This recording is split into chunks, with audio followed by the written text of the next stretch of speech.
All right, guys, just a little short video here. Um, hasn't this one doesn't have anything to do with the libertarian stuff. I'll do another video after I do this one. And anyway, this morning I'm trying to get people to help me get the word out about the libertarian thing, and they just I see I'm not going to get a lot of help from different people. They're stuck on this Israel thing, anti-Jew propaganda.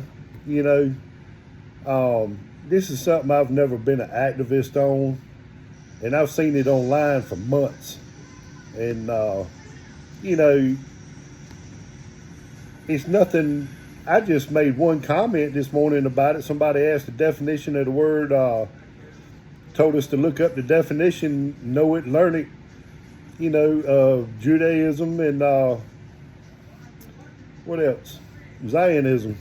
So I just posted the definitions, kind of on their post, and they got mad and made a comment and blocked me.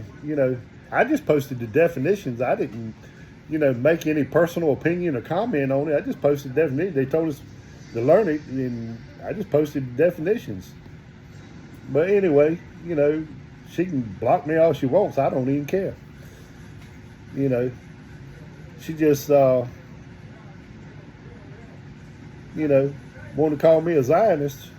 So, if you're going to call me names like being Zionist is calling somebody a name, a bad name. I mean, if you're going to act like a Democrat, and during the Obama years, I lost a lot of friends, a whole lot of friends, because I didn't support Obama because he was a communist, card-carrying member of the Communist Party of America. So, I don't support communists. So I lost a lot of friends. Good, big deal. So if I lose people in the Republican realm or the conservative realm, or I don't even know what these people are sometimes. But, if they want to believe a bunch of anti-Jew propaganda that's been going around for decades, that's up to them. I don't care if they believe in that propaganda or not, or they fell for it. And, I don't care.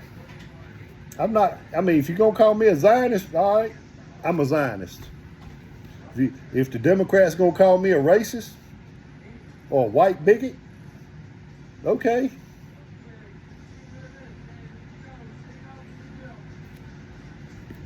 Just because they call me that don't mean that's what I am. But if you're going to call me that, okay, now what you going to do? Call me a name, that's it. So, I guess now I'm David Draper the Zionist, coming from Republicans. They claim to be Republicans. I don't believe they are. Sometimes. I really don't. If you're going to call me a Zionist, well, then I'll become a Zionist.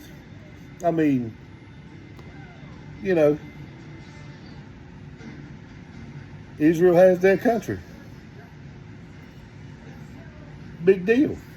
That's what Zionist is. The Zionist movement started so Israel could have their own country, so the Jews could have their own country. They could have their biblical land back. What they're doing now, I don't know. I researched it, put it up there, but, it all is what it is. But all these people complaining about Jews, Israel, giving money to Israel to protect themselves. Well, I look at Israel as one of our power strongholds to the Middle East. And nobody on the planet, and they want to run, when they debate me over this stuff, want to argue with me over this stuff, nobody can deny the fact that the Middle East has a lot of oil. And they have the sour crude oil. Our refineries run off of sour crude oil. We process sour crude oil. Well, due to shale and fracking, we produce sweet crude oil, thinner oil, and it's worth more money. So we're making money off both ends. And other refineries around the world use our oil. Refine that oil. We sell it to them for more money per gallon than what we buy the sour crude oil for. So we're making money off both ends of that. And plus, the American dollars, the American dollar is based off oil, So we're just trying to keep the flow of oil going to everybody in the world. It gets processed and distributed to the customers all over the world. It's a world trade. It's an important commodity. And Israel helps stabilize the Middle East so the world can get their products. And yes, we send Israel a lot of money and help them defend their country. And we can learn a lesson from Vietnam because I studied the history leading up to the Vietnam conflict. Ho Chi Minh asked our I ain't gonna say representative, but they asked our government to help them with the situation with France trying to colonize the country. And, they come in and took over Vietnam and was Vietnam was raising up against them. They didn't want to be colonized. So if you're going to try to colonize somebody, you're going to have to fight them. That's a natural reaction. And the American government didn't want to get involved and go against France because some looked at them as an ally. And what did Ho Chi Minh do? He turned to Russia, asked Russia for help. They said, yeah, we'll help. And then Ho Chi Minh embraced communism because Russia was going to help him. And they were going to be a communist country if he ever got France out of the way and out of their country.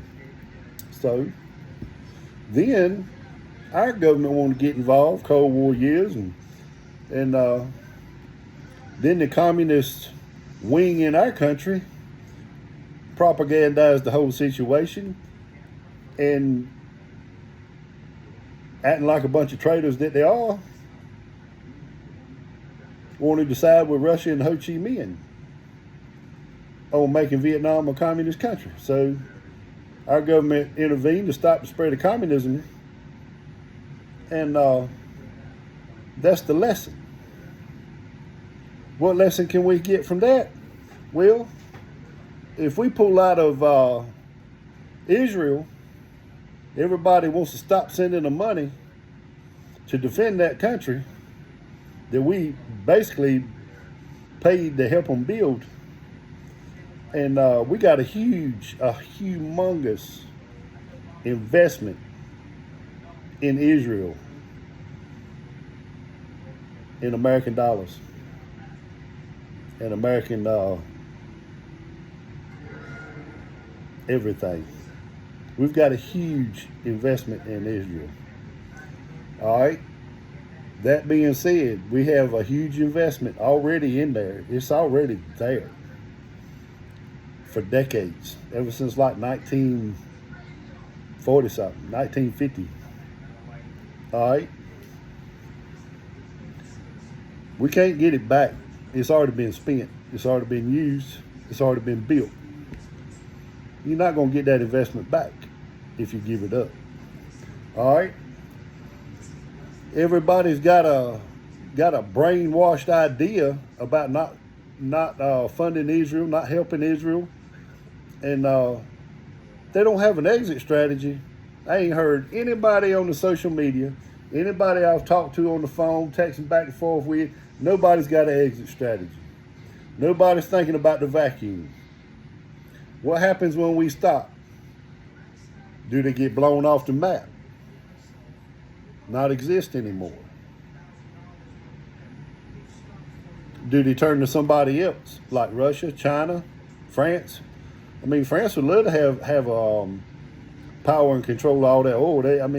They've helped Arab countries that we've had to go against for years, decades, and got involved in that stuff, and they had to back out. And Iraq, they had to back out because we said, "Oh no, that's not going to happen. You're going to have to back out of there." So they backed out. But if they'd have got their way and got control over some of these countries, they'd have been the power of the world. They'd have controlled the oil, and France would be a huge mega superpower again.